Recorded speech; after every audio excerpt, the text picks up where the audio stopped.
Hello, I'm Karen, and in today's video I'm going to be sharing with you the Coronation Pattern. Okay, this beautiful crochet pattern, that's the other side of it. Okay, I've just done it in colour changing yarn to get those special effects there in one sense. Just so that you know as well, when you actually make this pattern, it does have slanted edge. That's the way that it works. So if you wanted to join it, you would end up with a join like that, which would still make you an equal top and an equal bottom. Okay, so I will share, after I've showed you how to actually crochet the pattern, why it's called the Coronation Pattern. But I also want to share that this is not my pattern. This is my translation of the pattern from page 2 in the Voynich, page 1V in the Voynich manuscript. So this is the one that I'm using, okay, just so that you know. I'm using, this is called Signet's Boho Spirit yarn. No, I'm not an affiliate or anything else like that. And on here it says, oops, wrong way around, that we can use a 4 to 4.5 millimeter crochet hook. Okay, so, oops, let me just move my camera a minute. There we go. Okay, so I'm using a 4 millimeter crochet hook, and obviously the yarn that I've already explained. So what I've been doing is I've been playing some games in the Voynich manuscript, and they keep giving me clues. The last clue I got was the alphabet. So, and also there's 26 leaves on there. So we're going to begin with a chain of 26. Okay. So that's 1, 2, 3, 4, 5, 6, 7, 8, 9, 10, 11, 12, 13, 14, 15, 16, 17, 18, 19, 20, 21, 22, 23, 24, 25, 26. Okay, this is so you've got 2 rows that you're going to do as a sequence. So the first sequence, so you're going to work into the 3rd chain, so it's 1, 2, 3. I'm going to say this in English terminology just because if I keep trying to translate during the actual row, it gets really confusing. So we're going to do a treble crochet stitch into the 3rd chain. Then we're going to do a double crochet in the next 2 chains. Oh, I've split my yarn, hang on. And then in the next chain, we're going to do a single crochet. Then we're going to begin the sequence. So it's chain 2, treble crochet in the chain,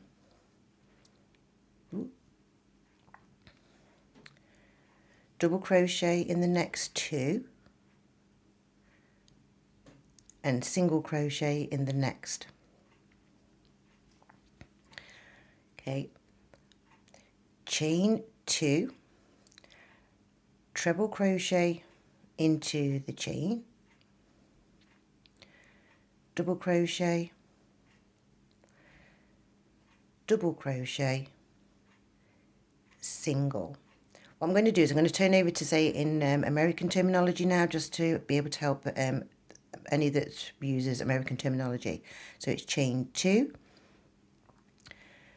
double crochet into the chain next door, single crochet,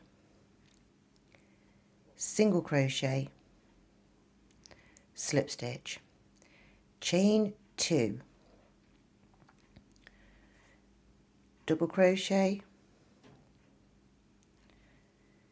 single crochet, single crochet, slip stitch, chain 2, double crochet, single crochet, single crochet, and into the final chain, slip stitch. Now row 2 is a different set of stitches. Okay, so you're going to do your chain 2 to turn, and then so not just here, but there's a little bit of a stitch there. It's a tight stitch because of what you've just worked. So you're going to put your hook, you're going to yarn over, put your hook in there. So in English terminology, we're doing the half treble, and in America, it's going to be the half double. So you yarn over, and pull through 2 of the loops because we're going to work 2 stitches together. So we go into the next stitch, yarn over, pull through, yarn over, pull through 2.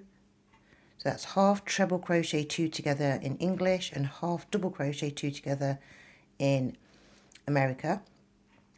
Then in the next stitch we're going to, in England it'll be a double stitch and in America it's a single. It's a chain, and then we're going to do into the chain 2 space, we're going to work the half stitch again.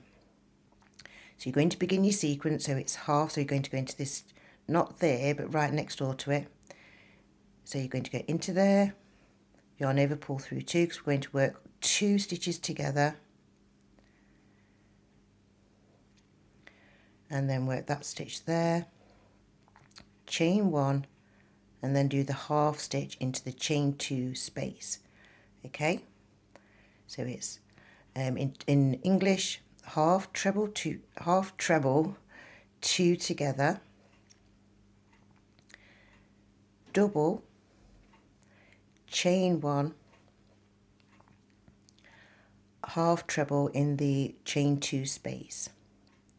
In America, half double 2 together,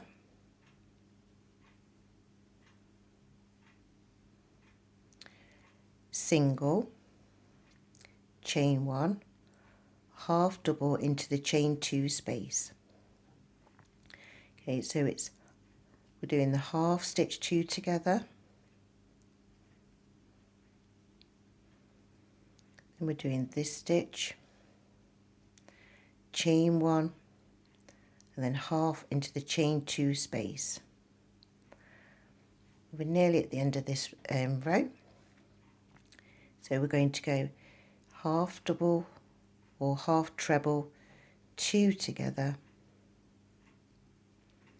We're going to work the single or the double depending where you're from, just there, chain 1, and then you do have the chain 2 at the end to work the last half double or half treble at the end of your row. So it'll look like that. So it starts to get wobbly. So what's going to happen is you're going to get a wavy end of a row and then a flat row. But that is one sequence. So I'll do the row it again. So chain 2. It's easier from this time onwards because now when you go to do this, the easiest way to remember, when you turn around, you've got these bigger holes. So you need to do the bigger stitch at the beginning. And that will help you remember the sequence. So that's the treble or the double. And then we're going to do the 2 of the same stitches. That's 1, 2, and then into this teeny tiny place there, you're going to do the slip stitch or single. It's easy to go through, it's not stiff. And then we begin the sequence, chain 2, into the first obvious big hole there, and make your double or your treble crochet stitch. And then we're going to do that 1, 2, and then slip stitch if you're in the US, sorry. Chain 2. So we'll do it in English. So it's treble crochet, double, double, single, chain 2, treble, double, double, single, and then we'll turn over to American, chain 2, double, single, oops, single, and slip. Now when you get towards the end, this is where, because it's not looking exactly the same, you can get confused, so you've got to remember which row you're on. So it's, if you've got your bumps on your row, you know that you're doing the taller stitch. So chain 2, so you're doing the treble. We've got a double there and 1 stitch there. Whoops daisy. And then what you're going to do is you're going to slip stitch into the chain 2 space, which is just here, which is what helps form the shapes that's happening. So it looks like that. And then we'll do the other row. So this is where we're going to do the half stitches together. So we're going to work into that slip stitch space, which is a bit of a stiff stitch at the beginning. and we're working 2 stitches together,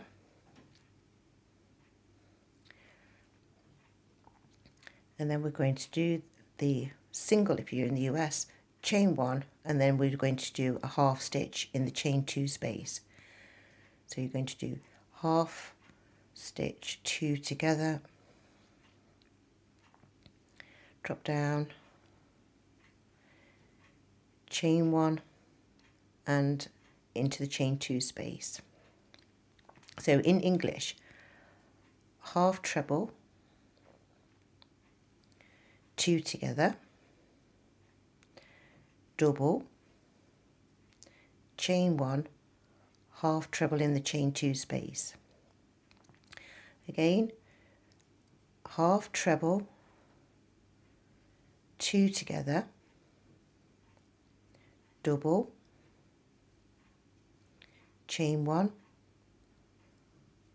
half double in the chain, half treble, sorry, in the chain 2 space. In American terminology. Whoops, that stitch is tight. Half double 2 together. I'm sorry, it's really hard when you keep trying to translate over. And that would be a single, chain 1 and half double in the chain 2 space. Half double 2 together,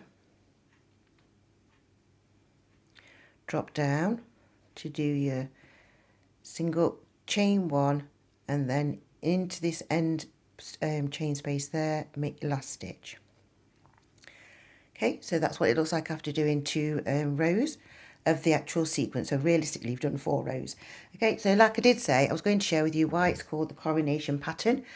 So the actual pattern itself, if you make it correctly to the sizes, what you needed to do is you began with a row of 26, which was for the alphabet, and you needed to make, so these actual, where we did 2 bits of the sequence, is 1 sort of row, even though you've done 2. So you had to do 26 of those to be able to get to the end, and then you had to do as just a single crochet edging if you're in the US, or it's a double crochet edging if you're in the UK. When I measured it, so before it had its edging on, it was 15 inches long and it was 5.5 inches wide. So these games that I've been playing in the Voynich manuscript, you've got to work out what do these things mean. So we've got the 15, I'm keeping that as it is. The 5.5, if you add 5 and 5 together, that equals 10, but you can swap those 2 digits around. With the edging, after you put the edging on, the longest edge of it is 15.5 inches long, and the width of it is 6 inches wide.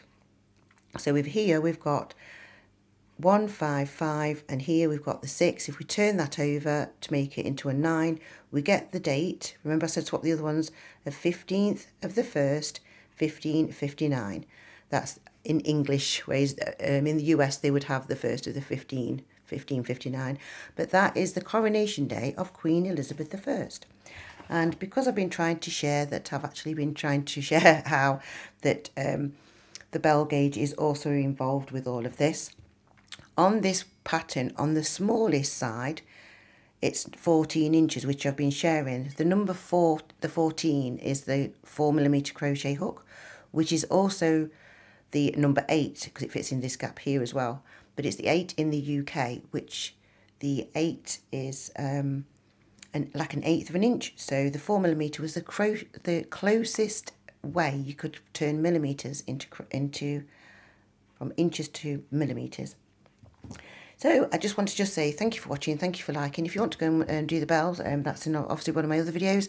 But this is the coronation piece. You can make it as long as you want, do what you want with it really. But I just thought it was appropriate to share it in the same year that our King, King Charles, was coronated this year.